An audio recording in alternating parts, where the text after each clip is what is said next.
वर्तमान समय में देवगुरु बृहस्पति शुक्र की वृषभ राशि में वक्री अवस्था में गोचर कर रहे हैं।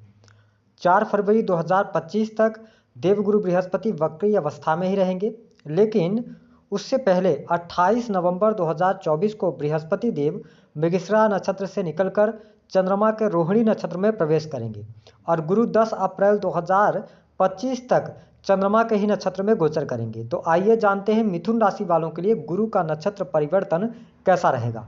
आने वाले 135 दिनों में क्या कुछ बदलाव आपके जीवन में आने वाले हैं और साथ ही किस प्रकार की महत्वपूर्ण घटनाएं घटेंगी, विस्तार से जानेंगे। लेकिन उससे पहले आपको बता दें कि हमारे ज्योतिष शास्त्र में देवगुरु बृहस्पति को बहुत ही शुभ ग्रह माना जाता है। बृहस्पति को ज्ञान, धर्म, शिक्षा, संतान का सुख, वैवाहिक जीवन का सुख, भाग्य, किस्मत, धन वृद्धि का कारक ग्रह माना जाता है। वही जब हम चंद्रमा की बात करते हैं तो चंद्रमा को मन, शीतलता, क्रिएटिविटी, इमोशंस, ममता, सुंदरता, इन सभी चीज़ों का कारकत्व प्राप्त है। जब भी जन्म कुंडली में गुरु और चंद्र की युति होती है तो इस युति को बहुत ही शुभ माना जाता है। हालांकि आपको स्पष्ट कर दें कि जो रोहिणी नक्षत्र होता है चंद्रमा का, इसमें दया, करुणा, रचनात्मकता, सुंदरता, भौतिक सुख, फैशन, कला का प्रतीक इसको माना जाता है। तो मिथुन राशि वालों, आइए जानते हैं आपके लिए गुरु का गोचर कैसा रहेगा। उससे पहले यदि आप चैनल पर पहली बार आए हैं तो चैनल को सब्सक्राइब कर लीजिएगा, नोटिफिकेशन बेल को ऑन कर लीजिएगा। देखिए, वर्तमान समय में देवगुरु बृहस्पति का गोचर आपके 12वें भाव से हो रहा है।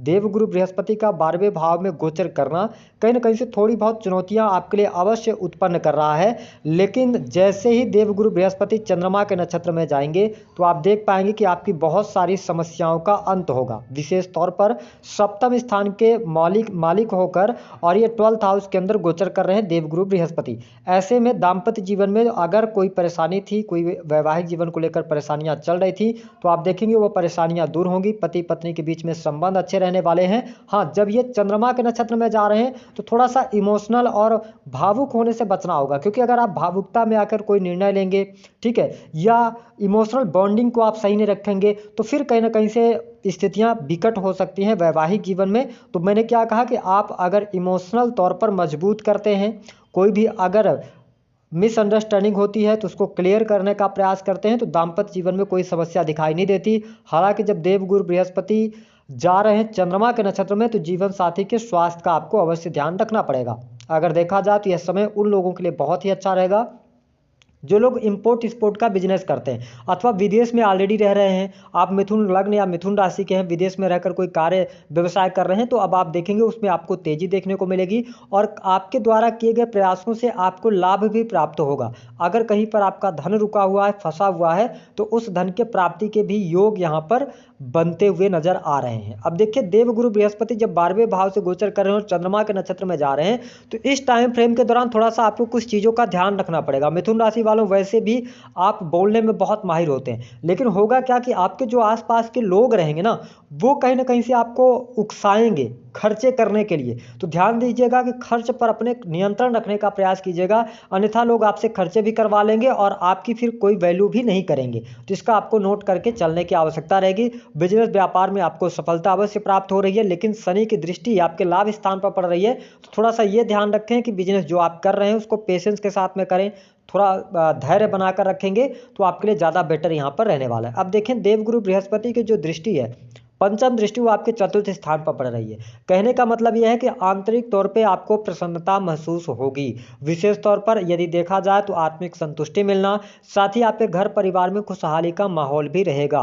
माँ की हेल्थ को लेकर अगर कोई परेशानी थी तो वह दूर होगी। साथ ही आपके नए दोस्त बनते नजर आएंगे, कुछ नए लोगों के आप संपर्क में भी आएंगे। चल अचल संपत्ति का लाभ प्राप्त होता नजर आ रहा है। यदि आप काफ़ी लंबे समय से भूमि, भवन, वाहन से संबंधित कोई कार्य करना चाह रहे थे, योग नहीं बन पा रहे थे, यही वह समय है जब आपका खर्च भूमि, भवन, वाहन पर होने जा रहा है। यानी कि आपके भौतिक सुख सुविधाओं में वृद्धि अवश्य देखने को मिलेगी। ये स्थिति आपके लिए बेहतर रहेगी। इसके अतिरिक्त जो लोग होटल, रेस्टोरेंट अथवा फूड से जुड़े हुए व्यवसाय कर रहे हैं, इंटीरियर डिजाइनिंग डेकोरेशन का काम करते हैं, उनके लिए भी यह समय बहुत बढ़िया है, क्योंकि चंद्रमा के नक्षत्र में जब देवगुरु बृहस्पति जा रहे हैं, और मैंने शुरुआत में ही बताया कि ये क्रिएटिविटी के कारक ग्रह माने जाते हैं चंद्रमा।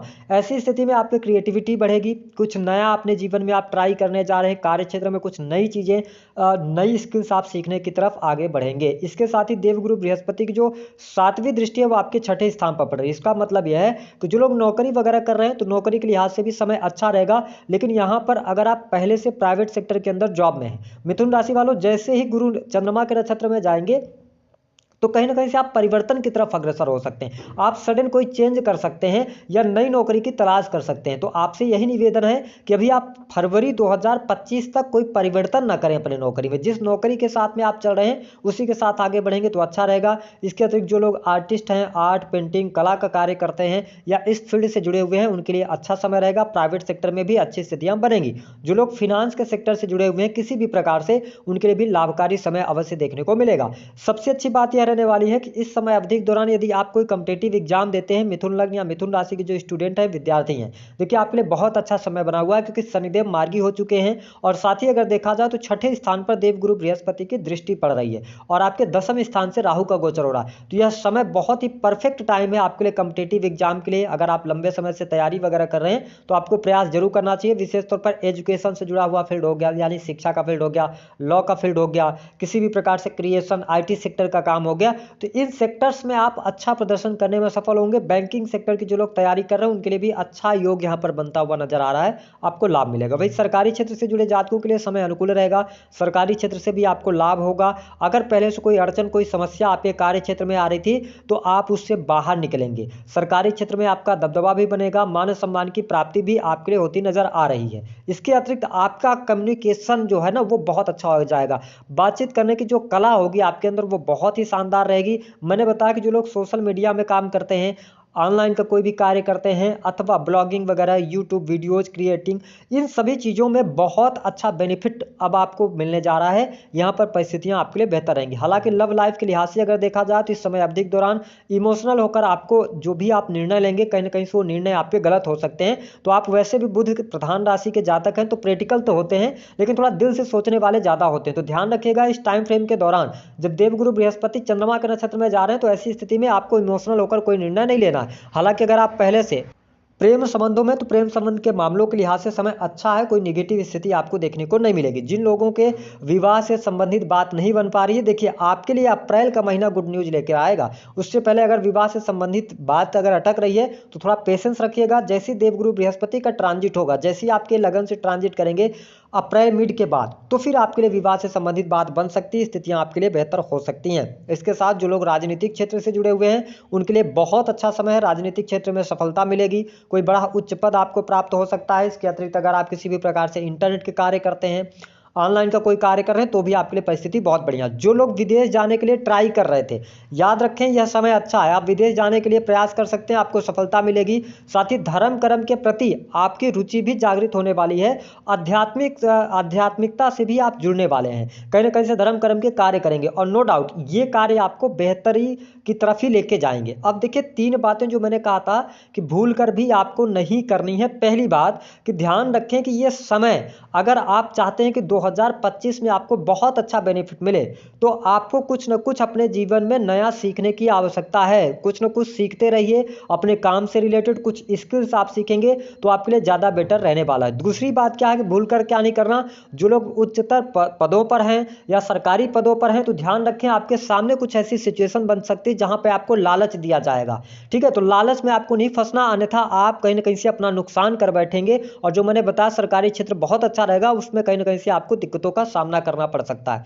तीसरी बात आपको बहुत ज्यादा जो इंपॉर्टेंट है कि मिथुन लग्न और मिथुन राशि वालों, देवगुरु बृहस्पति का 12वें भाव से गोचर हो रहा है और चंद्रमा के नक्षत्र में है।